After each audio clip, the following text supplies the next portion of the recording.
Hola, hola. Bruno, buenas tardes. Listo. Buenas tardes, hola, ¿cómo te encuentras, Carlos? Contento, muchos dirían, ¿cómo es posible en medio de la pandemia? Bueno, se trabaja más en estos días y además se siente uno muy contento. En casa, me encantaría seguir en casa por meses y ofrecer conferencias a través de distancia por internet. Es maravilloso, aunque estoy escuchando por otros lados que la gente está desesperada y ya no sabe qué hacer. Pues disfruten, por supuesto. Por supuesto. Carlos, me gustaría darle la bienvenida a todos y nuestros invitados. Bienvenidos a todos los coaches y profesionales que forman parte de la familia de Business Coaching School.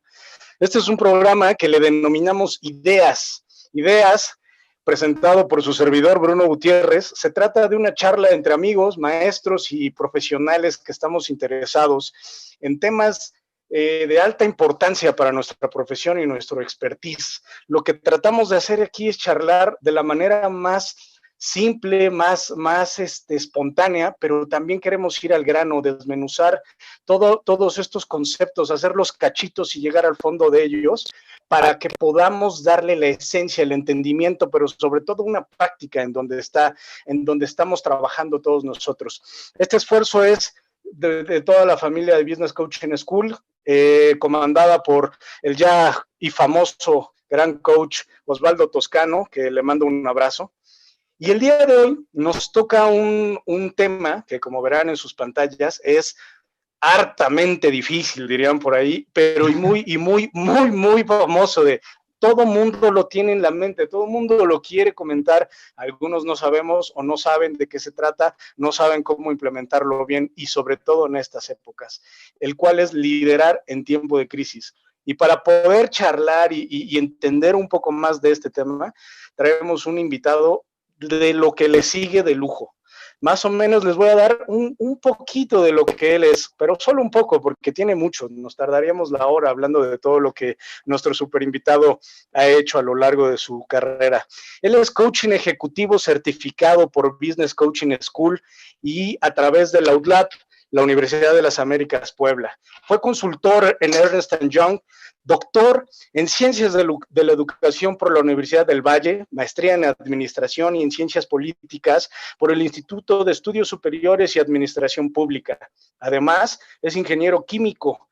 Estudió recursos humanos con el doctor Sampson en el Training and Development Research Center en la Universidad de Minnesota, nada más y nada menos. Y además también estudió con el doctor W.E. Deming, además de que es un extraordinario docente universitario y en lo personal, porque ya me tocó platicar con él en cortito y más de amigos, es una persona súper informada, súper carismática, que te puede contar de liderazgo desde que inició la primera persona que hizo liderazgo, él sabe quién es, y hasta tiempos modernos. La verdad es que es un agasajo tenerte aquí, Carlos Lavandera. Bienvenido. Muchas gracias, Bruno. Bruno Gutiérrez Saloma, es un gusto, un placer, y pues le agradezco sobre todo a Business Coaching School el que pueda estar aquí presente con su impulso que tiene ahora a nivel internacional a través de redes y obviamente por la imaginación, la creatividad y el esfuerzo de nuestro querido líder Osvaldo Toscano. Bienvenido, qué bueno tenerte por aquí. Y la verdad es que me gustaría entrar en materia, porque si bien esto es una charla entre amigos, también lo queremos hacer de altura y profesionalmente. El tema, como ya lo mencionamos, es liderazgo en tiempo de crisis. Y la verdad es que empezaré con la pregunta obligada, ¿no? ¿Qué es liderazgo? ¿Qué nos podrías platicar? Muchas gracias. Liderazgo es algo que impacta al mundo, es algo que se puede ver muy nuevo, es algo que se puede ver también muy antiguo.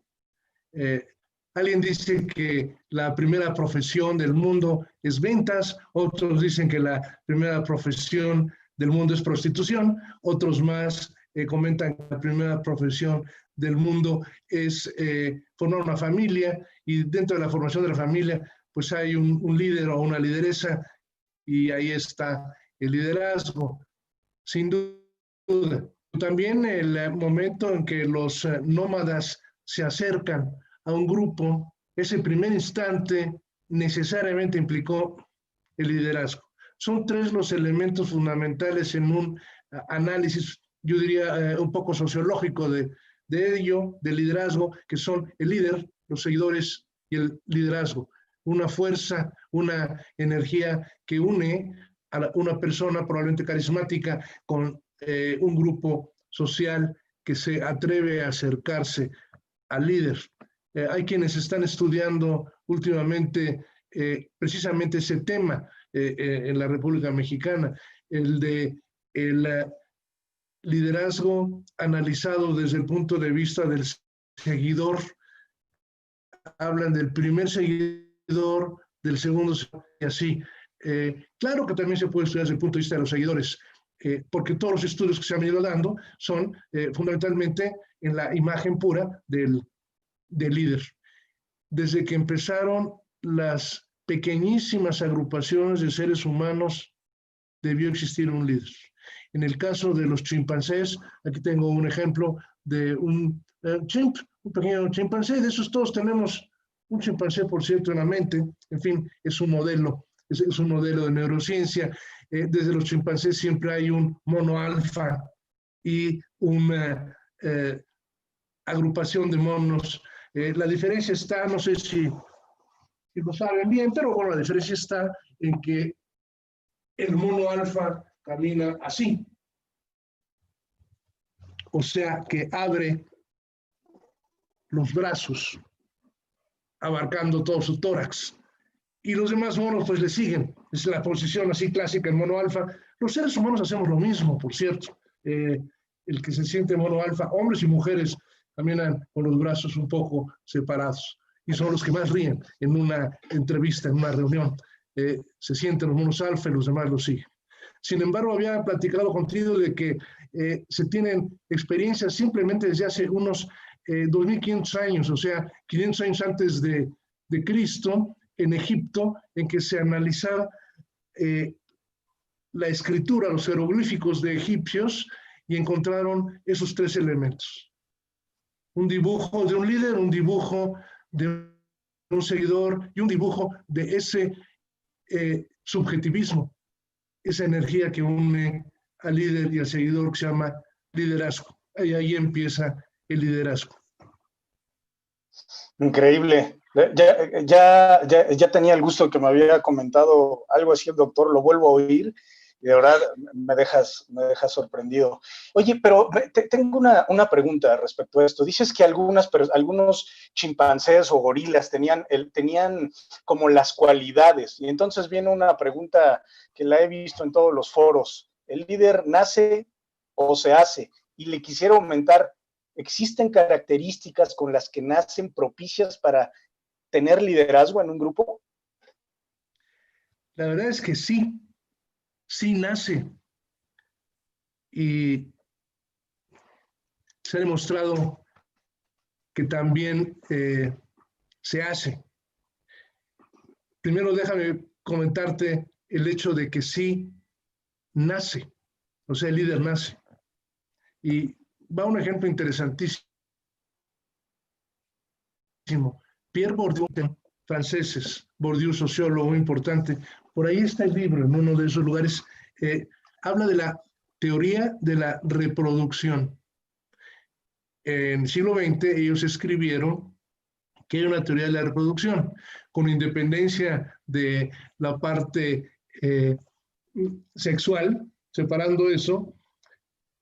La teoría de la reproducción implica que cuando tú tienes una persona que es jefe de familia y tiene un grupo y que, por ejemplo, es un empresario, los hijos van a ser también empresarios y los nietos van a ser empresarios, y cuando es campesino, los hijos van a ser campesinos y los nietos también, salvo que tengan la oportunidad de una cierta movilidad. Esa es la teoría de la reproducción. El hijo reproduce al padre, la hija reproduce al padre, y por lo tanto esta teoría de los 70s, 1970, digo, implicó que entonces el líder, siendo líder, tiene la teoría de la reproducción con los siguientes líderes. Eso hizo que sucediera algo inusitado.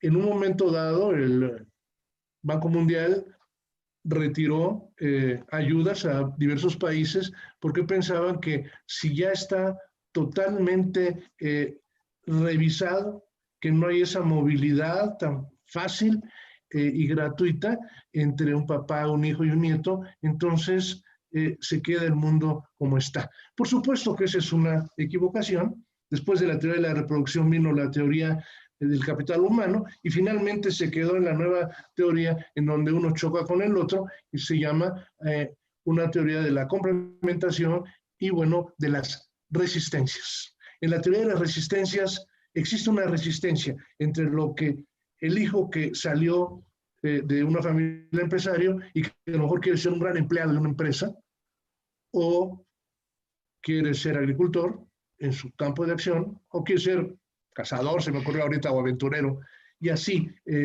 Por lo tanto, sí existe de una manera o de otra esa teoría. Carlyle la definió concretamente diciendo que Napoleón, cosa interesante, que Napoleón fue Napoleón, pero gracias al momento, que si no hubiera sido él, hubiera sido otra persona, pero el momento daba las circunstancias para que existiera un emperador, bueno, alguien que conquistara desde un país europeo al resto. Entonces, se puede analizar que disculpas, Salud. Que el líder, claro que tiene características de nacimiento. Un ejemplo de eso es aquel líder que tiene un carisma impresionante. Y ese líder, entonces, perdón, el coronavirus no me deja, lo siento. Pero también se hace, y ese hace depende de que la personalidad está sumada el temperamento más el carácter. Nosotros tenemos un temperamento. Hipócrates lo descubrió hace 500 años antes de Cristo. El papá de la medicina. Carismáticos somos algunos, y entonces puede haber sanguíneo, puede haber colérico, puede haber una persona flemática o melancólica. Y ese es un temperamento con el que nacemos. Sin embargo, se suma al carácter, y entonces carácter más temperamento, lo que nosotros esculpimos, genera nuestra personalidad. De suerte que entonces sí puede una persona que no nace de líder convertirse en líder, siempre y cuando lo desee. Y número 2, y lo más importante, se tenga confianza en sí mismo de que puede ser líder. De otra manera, no se puede. Como un vendedor. Si el vendedor cree que va a vender, concedido, programación neurolingüística. Si el vendedor cree, voy a fracasar, no voy a poder, concedido. El líder, entonces, nace y también se hace. Que si le cuesta más trabajo, que si es un hándicap, claro, pero eso no es un problema. Existe el esfuerzo, que a veces es mucho más importante que las cualidades con las que yo nací. Esa sería mi respuesta. Son las dos posibilidades. Increíble. Y ahora que me comentas esto, bueno, a todo nuestro auditorio, yo te quería preguntar, y tenía esta pregunta ya está escrita desde antes, ¿por qué algunos no lo pueden, no lo tienen y otros sí? Ya la has contestado. Sin embargo, ¿por qué unos pueden desarrollarla y viene este factor? El ambiente, por ejemplo, me decías la familia, claro, es un factor, la cultura, la alimentación, el posible nivel socioeconómico y cultural es propicio para que el posible líder o al que esta persona que tiene estas ligeras cualidades, como podría ser el carisma y a lo mejor que tenga una correcta autoestima, pudiera perderse en el camino y sin embargo otro que a lo mejor no tiene estas cualidades, en el camino lo puede desarrollar. ¿Dónde está entre el sí y el no? ¿Dónde pueden llegar a esto? Yo lo pondría relacionado con este libro, por ejemplo, Daniel Goleman, autor de Inteligencia Emocional. Si logras la inteligencia emocional, si logras aplicar, si tienes las cualidades para ser inteligente emocionalmente, que al final de cuentas es una relación social en donde puedes empezar a controlar mi propio cuerpo, mi mente y mi corazón, y después mostrarlo a los demás, en ese momento tienes la capacidad, por supuesto, de liderazgo. Pero si no hay inteligencia emocional, es imposible. Por supuesto, te puedes encontrar entre los reyes y entre los emperadores romanos, por ejemplo, gente terrible. Estoy leyendo Quo Vadis, por segunda vez, es maravilloso el libro, se lo recomiendo. Habla precisamente de los emperadores romanos y es impactante cómo tener una fuerza brutal y eran truculentos. No tenían que tener ninguna inteligencia emocional, pero en el fondo sí existía. Cruel, terrible, pero la tenían. Cruel en el sentido de que, por ejemplo, si tenían algún problema con cualquier ser humano, de inmediato lo tiraban a la basura, lo mandaban a los leones o lo mataban. No se podía quedar sin castigo, porque él simplemente quisiera. Entonces, desgraciadamente hay inteligencias emocionales tremendamente negativas y aún así se requiere para un liderazgo. Y claro, puedes nacer con esas características. Por supuesto que es más fácil para una persona, como dicen Leida y Escribeida, el acercarse con otras personas y hablar en su mismo idioma, que es precisamente el inicio de la relación de empatía. Sin embargo, puede haber una persona que siendo tenaz, duro, terrible, y de alguna manera, como dijiste muy bien, se acercan las circunstancias, por ejemplo, de un excelente científico, podría llegar a ser líder en su situación de un excelente investigador, pero aún así requiere esa empatía, porque de otra manera a lo mejor hasta se aprovechan de él y no luce en su investigación.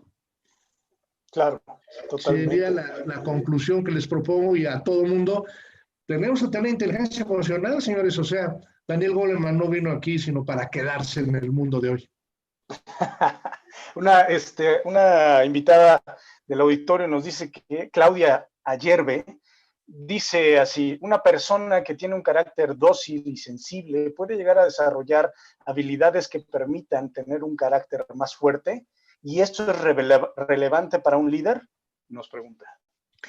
Y la respuesta es que sí, si tiene la presión fuerte al respecto. Y desde luego que también se den las circunstancias. Me viene a la cabeza Víctor Frankl.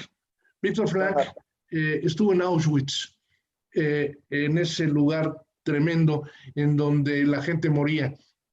Y él decidió vivir, dijo, me voy a concentrar para lograr sobrevivir y finalmente escribir mi logoterapia que quería mostrar al mundo, cosa que hizo.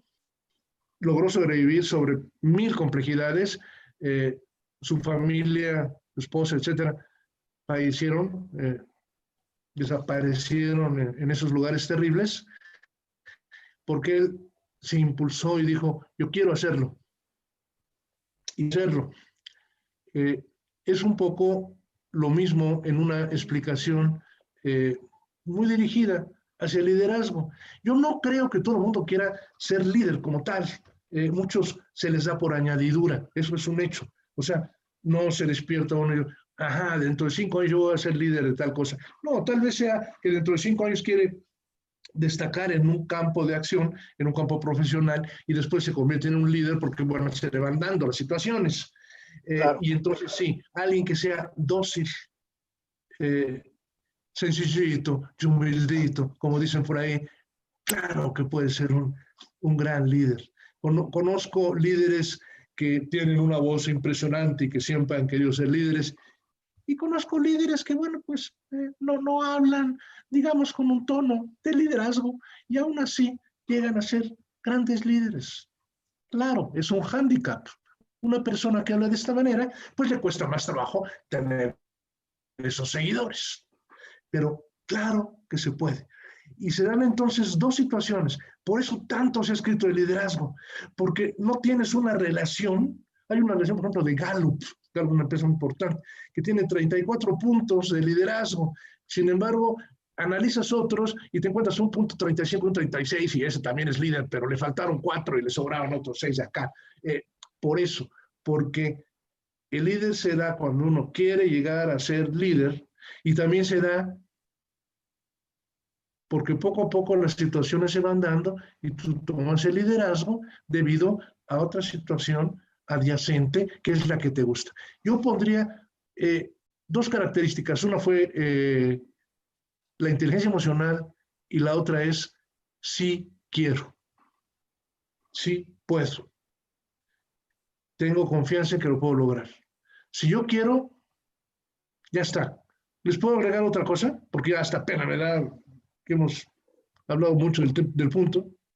No, por supuesto. De hecho, esto viene como con otra. Hay otra pregunta de nuestro auditorio, pero creo que puede ir de la mano con lo que a continuación vamos a dar. Yo te quería preguntar, ¿cuáles son las características fundamentales, las básicas, que todo líder debe de tener? Porque entiendo que hay líderes más refinados, hay estilos de liderazgo, hay liderazgos que incluso pueden ser, permíteme la palabra, intermitentes, que pudieran ser a veces líderes y a veces no líderes. Y bueno, pero ¿tú cuál crees que de todos estos matices de liderazgo, cuáles son las características que no pueden faltar? Que tienen que estar para que... Muchas gracias, me encantó la palabra intermitente porque nunca la había aplicado directamente al liderazgo. En la Universidad Anáhuac, donde doy el doctorado con la materia de liderazgo, precisamente, bueno, se estudian muchos tipos de líderes: el líder transformacional, el líder carismático, los líderes por rasgos, y ahí empezó todo, con los rasgos. Se empezaron a identificar rasgos. Habla bien, cae bien. Conclusión, que además es muy moderna, la palabra empatía, del siglo XX, tiene empatía. Bien, punto bueno. El otro que nunca nos hemos podido quitar desde el siglo XIV, XV, XVI, bueno, después de la Edad Media, siglo XVI, llamemos, XVII, carisma, el carismático. Pero el carismático es el que tiene una serie de características relacionadas con un grupo social. O sea, cae bien pues, porque tiene cosas que le gustan al grupo, ¿no? Luego pasa al líder situacional, que a lo mejor tiene que ver con tu famoso intermitente. El liderazgo situacional, esto se estudió por ahí de la mitad del siglo XX con Paul Hersey y Blanchard, en su libro muy famoso, en donde analiza el análisis situacional de liderazgo, y bueno, comenta 4 tipos de liderazgos, todos ellos son en relación. Cuando uno analiza el liderazgo, tiene que usar, digamos, colocado de esta manera, un eje, con el eje de las X y el eje de las Y, abscisas y ordenadas. Mínimo 2 variables, la variable resultados y la variable relación. Y si yo puedo como líder lograr ciertos resultados y relacionarme con las personas, ya está, puedo ser líder. Si no hay resultados, no hay liderazgo, y si no hay relación, tampoco hay liderazgo. Los reyes o los príncipes que atacaban a otros reyes y a otros príncipes tenían resultados, unos positivos y otros negativos. El que era negativo, bueno, pues se moría y ya no era líder. Y el que triunfaba en la guerra, en esa lucha, pues se convertía en un líder y tenía seguidores, automáticamente había seguidores. Pero esa relación se daba por la fuerza, por el miedo que mueve al mundo mueve a todo el mundo, nos está moviendo ahorita con el coronavirus. Así es que el resultado y la relación marcan el liderazgo conforme a la cultura en donde nos encontramos en este momento y cómo se va diferenciando. Y por eso es que, al menos a mi juicio, no se puede tomar un modelo único de liderazgo, porque si tenemos una cultura en una región y en otra región otra cultura y en otro mundo otra cultura, bueno, obviamente tendremos que tener diversas situaciones de liderazgo. Pero lo que sí te digo es que no puede faltar una cosa fundamental en el ser humano. Y gracias a Dios eso nos va a mantener vivos y los robots no van a poder hacernos ella y no se van a quedar con el mundo y nos van a ganar. No es así. Se llama comunicación. La comunicación facilita, o al revés, el liderazgo. Y si no hay comunicación, no se preocupen, no va a haber liderazgo. Se requiere los dos elementos con su relación, los seguidores. Una buena comunicación, negativa o positiva, pero como comunicación buena y directa, genera ese liderazgo. Más una serie de cosas, pero esa serie de cosas varían tremendamente. Hay líderes narcotraficantes, existen líderes de poder, hay líderes científicos, líderes artistas, imagen maravillosa porque tienen una cara que da un impacto social brutal, pero todos tienen comunicación. Y yo diría, yo separaría, porque es a lo que me dedico, la comunicación verbal y la comunicación no verbal. Todo aquello que no es lenguaje es comunicación no verbal. Para lenguaje no verbal, body language, proxemia, el acercamiento, y eso demuestra, y las palabras hablan.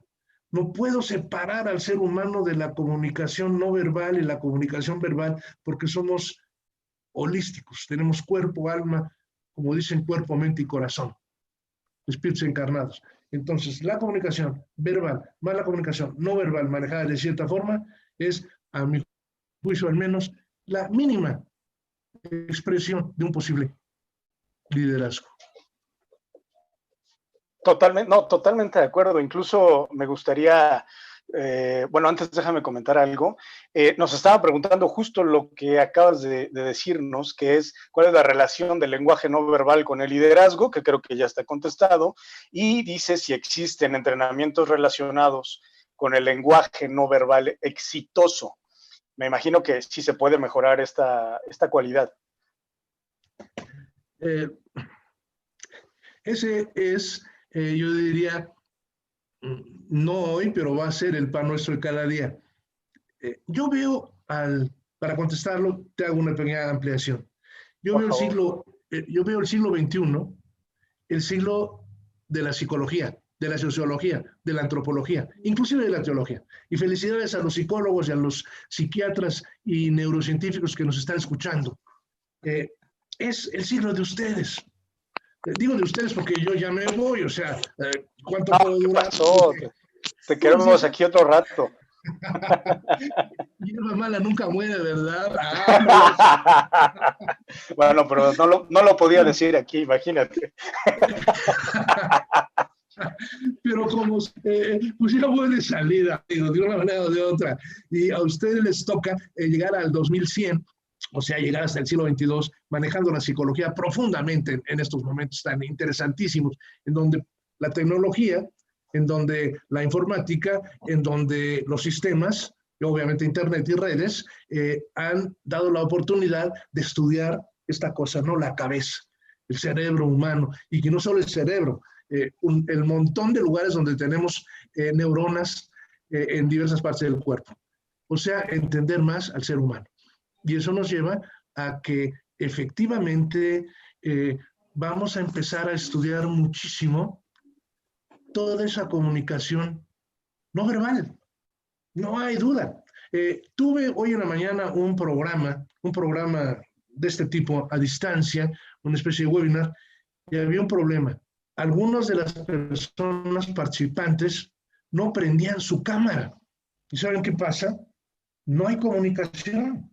Se siente horrible que estás hablando y que todos los demás tienen sus pantallas porque les da pena. Me da pena y entonces pues no pongo mi carita y pongo mi foto, ¿no?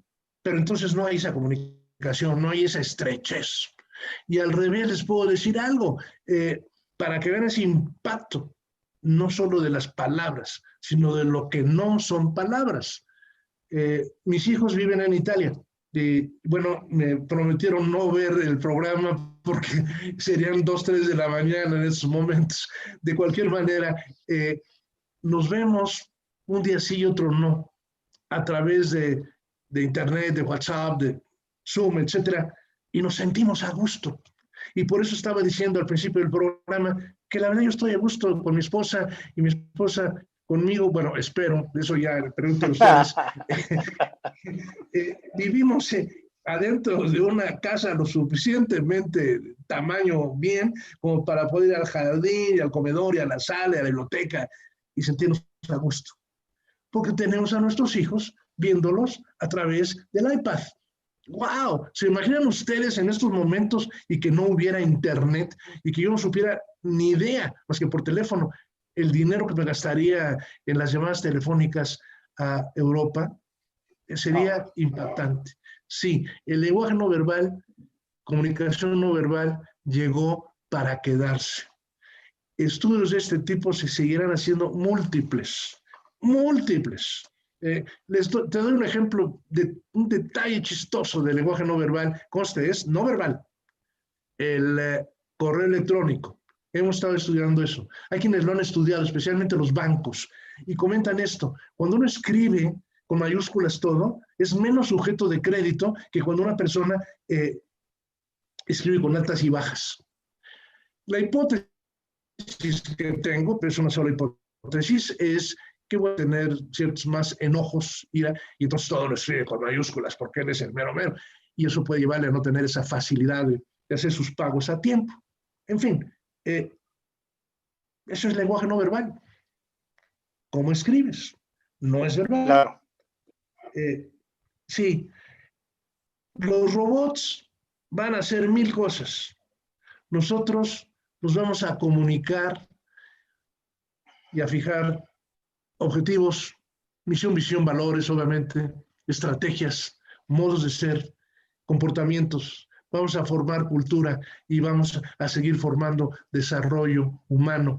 Digo, si es que no metemos la pata y le damos durísimo a la ecología, cosa que no va a suceder. Mi opinión es que todavía este mundo o los mundos en donde estemos vamos a durar fácilmente unos 5 millones de años más, pero en fin, esa es ya mi propia hipótesis.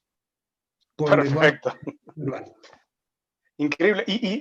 Antes de entrar en la pregunta esta que acabamos de contestar, quería sumar un poquito a esta parte de la comunicación, de que ya se ha estudiado la correlación del éxito profesional en casi todas las áreas, que está íntimamente correlacionado con una alta eficiencia en la comunicación. Y como bien nos dices, que es la comunicación, no solo es el sonido de las palabras que emito, ¿no? Los ademanes, el tono, el ritmo, la forma, incluso depende quién habla y a quién se lo digo, en qué contexto y en qué tiempo. Todo esto suma. Entonces, el estudio me parece ser que apenas empieza. O sea, hemos entendido un poquito de algunos términos, pero toda esta superinteracción del lenguaje creo que nos falta. Pero entonces lo que nos demuestra esta correlación que ya se ha estudiado es que las personas de éxito normalmente y en un porcentaje muy alto tienen una comunicación efectiva muy alta. Vengan 2 ejemplos sencillísimos. Uno es de Harvard y otro es de MetLife. En MetLife es una empresa de seguros grande. El doctor Seligman solicitó a MetLife que le permitiera tomar a aquellas personas que ese año no habían logrado pasar sus exámenes para ser vendedores de seguros, y él los iba a analizar con una prueba, y con base en esa prueba, los que pasaran la prueba, iban a ser contratados por MetLife. Sucedió precisamente, los seleccionó y bueno, sorprendentemente los vendedores que seleccionó después de que habían reprobado la prueba en MetLife, al siguiente año vendieron ese grupo en promedio 21% más de seguros y al segundo año 57% más que el resto. ¿Y saben cómo lo seleccionó? Por su optimismo. Les hacía pruebas y a los que veía optimistas, sonriendo, a gusto y demás, fue a los que sacó y los colocó en MetLife. Esa es una prueba muy sencilla. Hay otra interesantísima, no se puede decir de qué compañía, pero es una de las 2 compañías más grandes del mundo de refrescos, para que se imaginen. Y entonces, todavía de las 2 más grandes. De refrescos, no de cervezas, conste. Y entonces se les hizo una prueba de varias horas, 1 o 2 horas, a los más altos niveles de la estructura orgánica de esa empresa. Digamos al CFO, al CIO, a los niveles C y más hacia abajo. Y se les pidió que querían hablar de liderazgo precisamente y que iban a preguntarles cosas sobre liderazgo.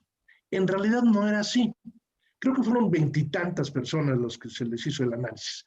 En realidad, los investigadores estaban analizando si hablaban de situaciones chuscas, de cuestiones simpáticas, de sonrisas y de cuestiones que llamaran la atención por la alegría. O eran muy serios, eran considerados de una manera a lo mejor hasta acomplejada, y además midieron entonces quienes tenían más optimismo finalmente y menos. El grupo que salió ganador, sorpresa, eran aquellos directivos que tenían los bonos más altos al final de los últimos 3 años en esa compañía. Entonces, sí, ¿quieres tu bono? Sonríe. ¿Quieres tu bono? Alégrate.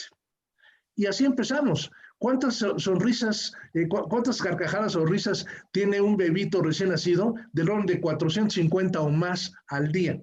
¿Cuántas veces reímos nosotros, adultos, del orden de 15, 20 veces, si acaso 30 al día? La 10ª parte o menos. Y entonces la oxitocina y la cantidad de hormonas que están entrando a nuestro cuerpo nos quitan el aparato inmunológico y nos enfermamos. Y en cambio los bebitos ríen para acá y para allá y por lo tanto son mucho más fuertes en su aparato, en su sistema, inmunológico. ¿Sí? Efectivamente eso es lenguaje no verbal. Increíble. Increíble. Me gustaría empezar a entrar en el tema de la crisis. Dado que es nuestro tema principal y por todo lo que está aconteciendo, ¿no? En estos momentos, el coronavirus, este tema delicado de la economía y de cómo está afectando, ¿no? A la productividad y a la nueva normalidad. Pero antes de entrar de lleno con el tema, me gustaría preguntarte algo. ¿Cómo saber o identificar a un falso líder? Y si existen falsos líderes. Me toca preguntar, ¿sí se vale? Claro, güey, para eso estamos. Ok, ¿cómo podemos entender, iba a decir qué diablos, qué diablos es un falso líder? Falso líder claro, es que no... O sea, te voy a contar de dónde sale la pregunta, ¿no? Muchas veces tenemos la idea de poder seguir a alguien, ¿no? Nos mencionabas que dentro de los conceptos que existen de liderazgo está el seguimiento. Y entiendo que hay liderazgos que no llevan a buen fin. Desde mi óptica, un buen liderazgo tendría que ser donde la visión sea productiva para los demás. Incluso podría atender a una circunstancia filosófica, incluso estoica, ¿no? Donde la propia razón del ser sea no egocentrista, sino que mi expertise y mi potencia sea al servicio de la gente y por un bien superior. Entonces, de alguna manera, a mí me ha tocado contestar, oye, ¿sabes qué? Pues tenemos esta persona que a lo mejor me la impusieron, que no cumple las cualidades, que no es carismático, que etcétera, ¿no? Y entonces, pero lo tengo que seguir. O a lo mejor por una situación política, económica, que no va con la ideología, pero pues yo tengo al presidente que tengo cuando no era mi elección, por así decirlo, ¿no? Claro, Entonces, claro. digo, pongo cosas así polares, pero también creo que nos pueden pasar más cotidianas y más en pequeños rubros y ecosistemas más chiquitos. Lo entiendo perfecto y creo que entiendo ya un poco más la pregunta. Ajá, hay dos cosas que hay que ver un poco separadas: el poder y el liderazgo. El líder puede llegar al poder, obvio, pero el poder tiene al menos tres posibles caminos. El poder porque ha sido nombrado alguien en un cierto puesto, identificado en algún lugar. El poder por la reglamentación, por la ley. Y tercero, el poder por el liderazgo. Maquiavelo se dedicó a estudiar el poder por el liderazgo, no por la ley y tampoco por el haber sido nombrado directamente, aunque eran nombrados directamente. Y eso era lo interesante de Maquiavelo, que siendo la familia real, al hijo le mostraba al príncipe de Maquiavelo para que aprendiera a ganarse el poder por el liderazgo y no nada más porque era el hijo del papá y del abuelo, etcétera, etcétera, de esa dinastía. Entonces, sí, claro, por supuesto, el hijo del dueño de la fábrica le va bien, y al nieto ya le va mal. Y entonces viene el ciclo. No digo que se cumpla siempre, ¿eh? Para la tercera generación de una empresa no tiene nada de sencillo, porque el poder lo consiguió el abuelo, por ejemplo, echándole todos los kilos a la compañía, viviendo con pasión de ellos, y eso me viene a acordarme de un tema, y luego el papá, pues le siguió, porque lo estuvo observando y lo copió, pero le dio demasiado al hijo y el hijo entonces se le olvidó y cree que por ser hijo puede seguir siendo el dueño de la compañía tercera generación y pues abandona ese tema, abandona los negocios, no entiende y pierde la empresa. Lo mismo sucede en cualquier gobierno. Alguien puede llegar a ser diputado, senador, presidente, que es lo que se usa ahora, ¿no? Antes eran reyes, emperadores, príncipes. Y pueden ser nombrados como tales, y puede ser una equivocación, y por supuesto va disminuyendo. Y como dicen, no dura para siempre. La frase es muy famosa, todo mundo puede mentir a mucha gente en una ocasión o puede mentirle a alguien todo el tiempo, pero no se le puede mentir a todo el mundo todo el tiempo. Y entonces se descubre efectivamente el falso liderazgo que estabas preguntando y entonces se le quita ya sea el poder por haber sido nombrado en un puesto que no le correspondía o la norma, la ley, porque no le toca. De cualquier manera, siempre cabe esa posibilidad y se ve en muchos lugares, ¿no? El compadrazgo y la relación pueden hacer que alguien tenga una posición importante en un puesto público o que la familia nombre a alguien, un pariente, en un puesto importante privado y después pues se den cuenta que no funcionó. Y sí, ahí hay que tener mucho colmillo. Las empresas hoy en estos momentos, sobre todo las grandes empresas, pero todas, están echándole el ojo, están poniendo todo su análisis en aquellas personas que tienen características más allá de lo normal para que puedan llegar a ese liderazgo y se les ofrece ir subiendo de puestos para desarrollar mejor la compañía. Y eso es muy importante, sobre todo ahorita, porque, caray, si hay empresas como Kodak, como, me quedé pasmado, como Toys R Us, Estados Unidos, y muchas otras que han quebrado, teniendo 30,000 personas, por ejemplo, Toys R Us, 30,000 personas y no vieron que iban a quebrar, por Dios, qué horror. Ahí faltó un gran liderazgo. Se necesita el líder triunfador que tenga dos cosas para que se mantenga en esa carrera, ¿no? A donde tú quieras llegar. Pasión, o sea, que le guste. Y la otra es con P también, perseverancia.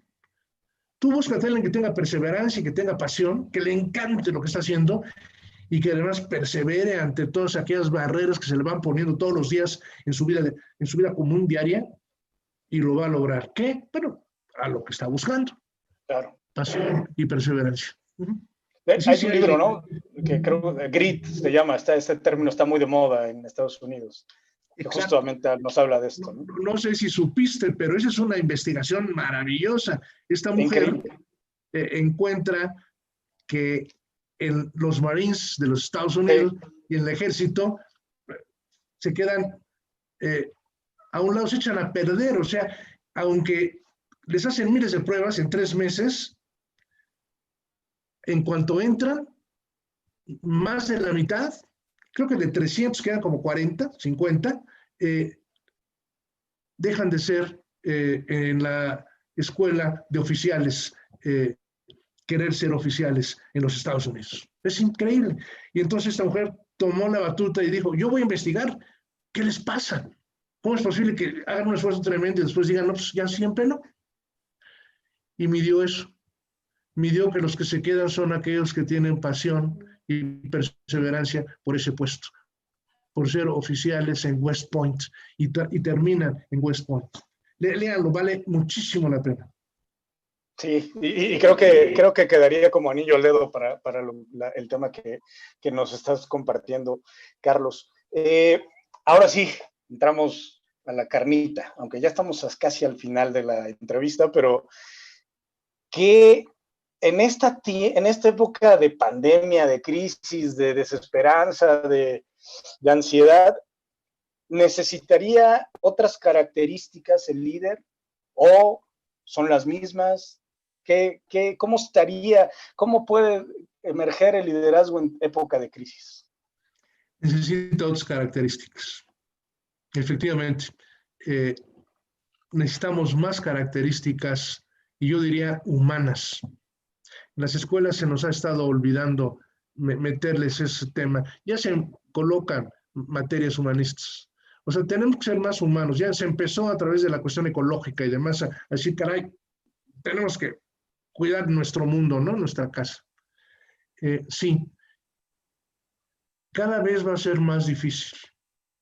Y la razón es que cuando se acabe la pandemia, que entre comillas parece que no se va a acabar, o sea, se van a quedar ahí unos cuantos virus pululando y se van a enfermar algunos. Por eso yo no salgo de casa, llevo de verdad aquí 2 meses y medio sin salir de casa para nada, pero vendrá otra y luego otra. En el año 1918 hubo una epidemia tremenda en el mundo. Algunos dicen que empezó en Kansas, se le llama una pandemia española, en fin. Pero lo interesante es que yo estaba leyendo precisamente el libro de Focus, donde comenta que en aquella época de 1918, esa pandemia se desarrolló a la velocidad, dice aquí, del Expreso de Oriente. O sea, el ferrocarril se llevaba la pandemia a todos lados y pues mató a 50 millones de personas. Esa sí fue pandemia de veras. Y ahora nuestra pandemia se mueve a la velocidad de un jet 747, o sea, mucho más rápido. Dentro de 10 años o 20, pues imagínense, ¿no? Dentro de 100, peor todavía. Sí, yo creo que el mundo está haciendo un cambio tremendo y entonces el liderazgo va a tener que ser mucho más complicado por una serie de palabras. Vamos a escoger una o dos. Estrés. ansiedad, angustia inclusive. Ese tipo de problemas que nos llevan a enfermedades psicosociales fácilmente pueden acabar con nuestro mundo, porque vamos a empezar a llenarnos de más estrés y de más angustia y de más problemas. Y entonces tendremos que enseñar a nuestras nuevas generaciones a mantenerse en un momento en donde no hay certeza de nada. O sea, e inclusive por aquí había apuntado una palabra que me interesa mucho decir, en un momento de incertidumbre, cada vez más incertidumbre frente a las situaciones de la vida diaria, y además esos líderes y los que no son líderes también tendrán no solo que soportar ese estrés y ansiedad, sino tendrán que sentirse relativamente a gusto, o sea que sus hormonas van a mantenerse con oxitocina, no con adrenalina, con testosterona, no con cortisol, porque finalmente es la única manera de concentrarse, estar sano, feliz, contento y alegre. Y eso todavía no lo estamos enseñando bien en las instituciones educativas. Va a cambiar muchísimo el tema educacional. Y por supuesto va a venirse la educación para toda la vida, ¿no? A los 30 años, a los 40, a los 50, etcétera.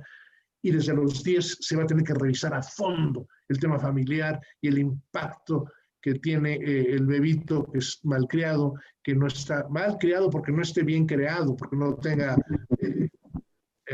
papá o mamá, etcétera.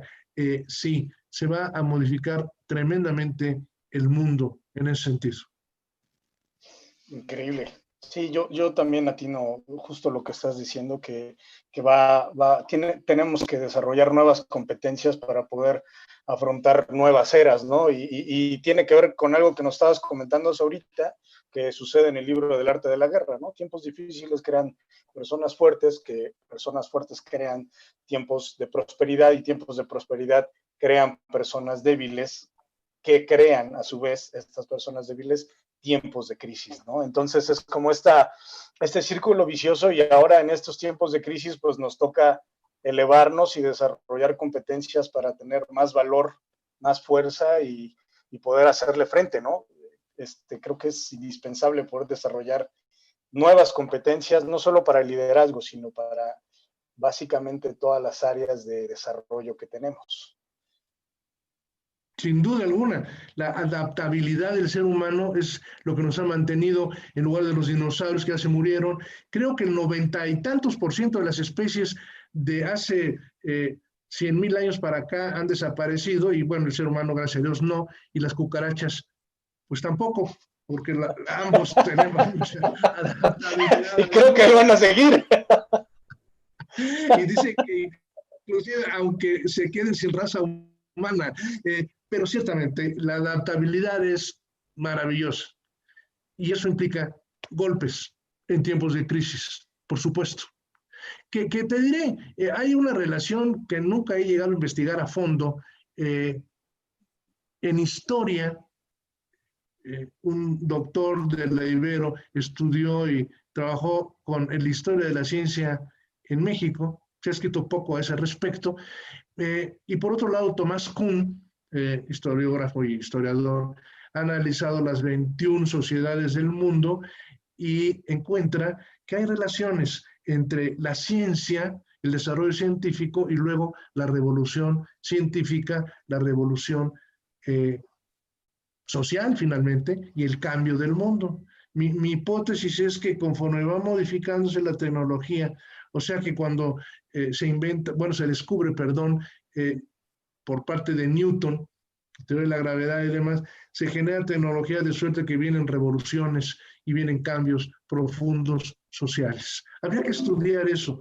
¿Qué tanto el desarrollo tecnológico hace que la historia vaya cambiando al mundo en la parte tecnológica y luego en la parte social? Porque la pregunta es muy simple. ¿A poco creen que dentro de 100 años, vamos a exagerar, 200, vamos a tener las mismas fronteras en los países? Eso es imposible. Ahorita nos sentimos en Latinoamérica perfectamente bien, pero ¿vamos a mantener las mismas fronteras de aquí a 200 años? Nunca ha sucedido. La otra pregunta es, ¿nos podremos mantener sin guerras en los siguientes 100 años? Si las últimas guerras las hemos tenido en Latinoamérica en todo momento, creo que en México nosotros hemos tenido la gran oportunidad de que después de 1910, perdón, de la Revolución y tal vez 1927 de los cristeros, no ha habido luchas armadas realmente, y vamos a estar otros 100 años así. Es muy dudable, ¿eh? Y en Europa y en el mundo árabe, por supuesto, ahí no hay duda. Hay reacomodos, hay sufrimiento, hay cambios drásticos y aprendemos mucho. Un caballero del rey Arturo, el día de hoy, si lo ponemos aquí junto a nosotros, de verdad se volvería loco, no entendería nada. Con su espada aquí maravillosa, pues tratar de ver qué es un automóvil y el avión y la manera de comportarse. No sabría ni cómo sentarse en un sillón o en una silla. Hemos avanzado milenios. La generación del siglo XXII va a ser muy distinta a nuestras generaciones. Sin palabras, mi buen Carlos. Tengo una pregunta para ir terminando un poquito. Tengo una pregunta del auditorio que es, ¿qué opinión amerita sobre el llamado líder disruptivo que hoy en día no tiene miedo de transformar cambiando las reglas? Nos las hace Martín Utrera. Entonces, si me puedes repetir, ¿cómo va? Claro, la pregunta nos dice sobre el llamado líder disruptivo que hoy en día no tiene miedo de transformar saliendo de las reglas. Pero la pregunta es... ¿qué opinión tiene de este tipo de liderazgo? Ok, sí. Es correcto. ¿Hasta dónde? Bueno, aquí hay una bronca tremenda que ya se está estudiando, precisamente, por ejemplo, en la Universidad de La Salle, donde hice mi doctorado. El problema es bioética y, por lo tanto, ética. El líder disruptivo, yo lo colocaría como líder, punto, porque si no es disruptivo, no sería un buen líder. Ese es el tema, ¿no? Hay que mover. El statu quo no camina. Lo que necesitamos es el cambio, siempre, y lo sabemos todos. Entonces, si es una cuestión un poco exagerada o disruptiva, digamos disruptiva es así, ¿no? Viene este camino y cambia totalmente y se viene ahora por acá. No tiene ningún problema, no solamente no tiene problema, es obligado. No solamente la resiliencia que es, se mueve uno hacia un lado y regresa a la posición. Cuando es disruptivo, cambia totalmente y se va a otra situación. El árbol queda, digamos, sembrado en otro lugar. Depende solo de la ética, no de la moral, de la ética. Y ahí es donde tenemos que ser muy cuidadosos. Por eso hablé de sociología, psicología, antropología y teología al principio, porque la ética está ahí profundamente inmersa como una ciencia, con independencia de la moral de uno y la moral del otro. Las leyes de la ética son indispensables y se cumplen porque son las leyes de la naturaleza, simplemente. Si estás en contra de la naturaleza, estás en contra de la ética. Y entonces no solo te va a ir mal, sino que se van a acabar una gran cantidad de sociedades por esa gran dificultad. Eso es lo que podía contestar. Por ahí me salió, al mismo tiempo que preguntaba, y por eso pregunté, repitiera la pregunta, que cuáles son las competencias que se tienen que enseñar para el liderazgo. Y la respuesta de las competencias, que no sé si sepan lo que decir competencias, es la competencia implica conocimiento, habilidad y actitud. Ojo, actitud.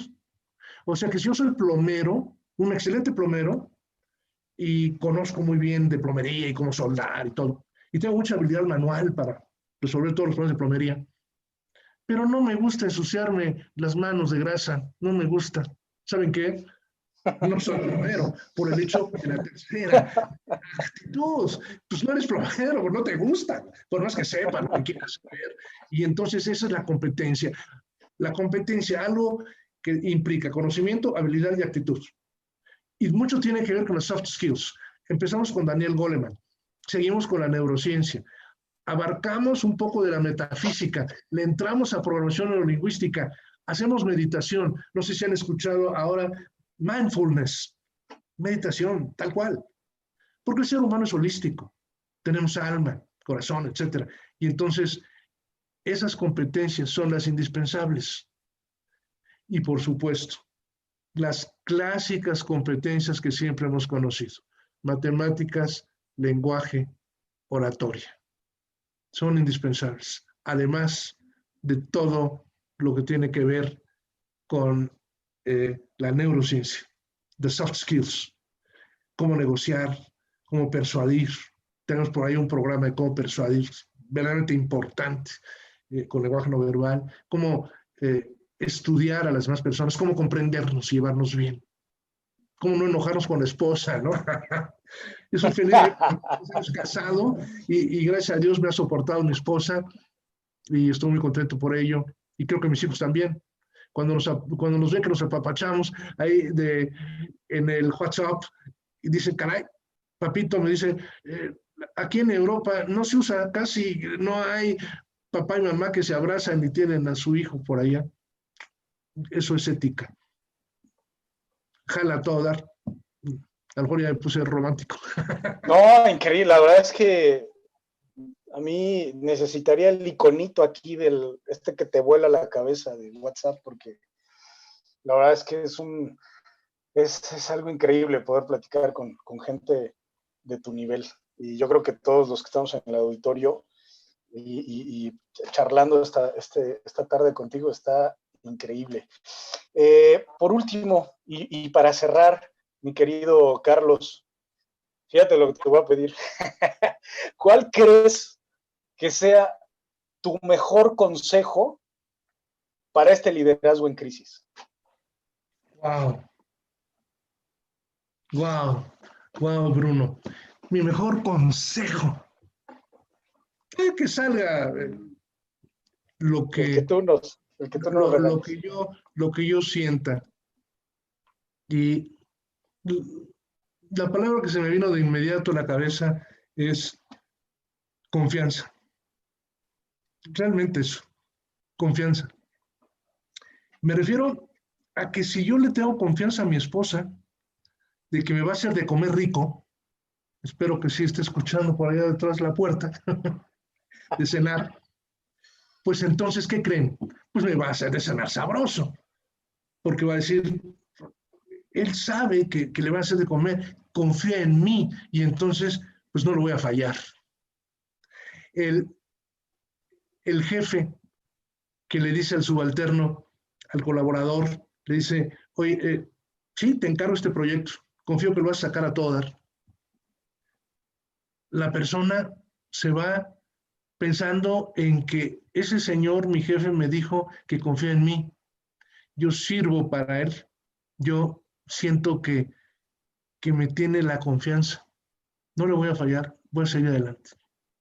Entonces, ese sería el mejor consejo, siento, porque estamos en casas y no confiamos en los que están afuera, no confiamos en nosotros mismos, que eso es para empezar, y no confiamos en los que tenemos a nuestro alrededor.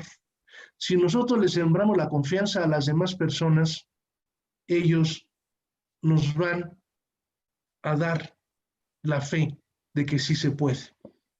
La confianza como una, pero verdaderamente de adentro, aunque pudiéramos empezar pues sin esa gran seguridad.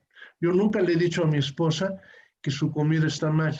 Y me lo dijo mi mamá, por cierto. Me dijo, cuando te cases, siempre le floreas la comida. Y vaya que me hace de comer sabrosísimo. Claro, ya lleva muchos años aprendiendo, pero en algunos momentos al principio, pues el arroz no le salía, porque el arroz es muy complicado. No sé por qué, pero yo tampoco sé hacer arroz, pero sale así como apachurrado, duro, quemado, lo que sea. Y yo me lo comía. Y le decía, qué rico, confío en ti.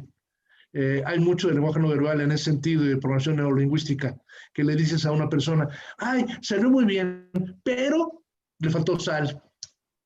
Eres el jefe. Uf, Pero, no, el pues ya no. halago ya no tuvo sentido con ese pero, ¿no?